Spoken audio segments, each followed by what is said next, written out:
1,70,000 क्युसेकनं पाण्याचा विसर्ग सुरू झालेला आहे। आपत्कालीन दरवाजे उघडण्याची वेळ आलेली आहे।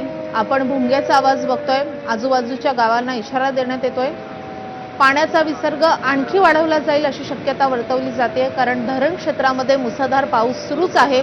पावसाचा जोर असाच सुरू राहिला तर हा विसर्ग आणखी वाढवावा लागेल आणि त्यामुळे नदीकाठच्या सगळ्या गावांना धोका निर्माण होतोय।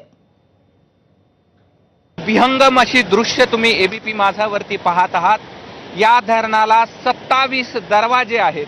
27 दरवाजामधील हे जे तुम्ही 7 आपत्कालीन दरवाजे आहेत ते देखील उघडण्यात आलेले आहेत आणि आता जायकवाडी धरणातून गोदावरीच्या नदीपात्रामध्ये 1,70,000 एवढा क्युसेक विसर्ग करण्यात येतो आहे आणि त्यामुळे हे गोदावरी नदीचं रूप तुम्ही या ठिकाणी पाहत आहात। गोदावरी नदी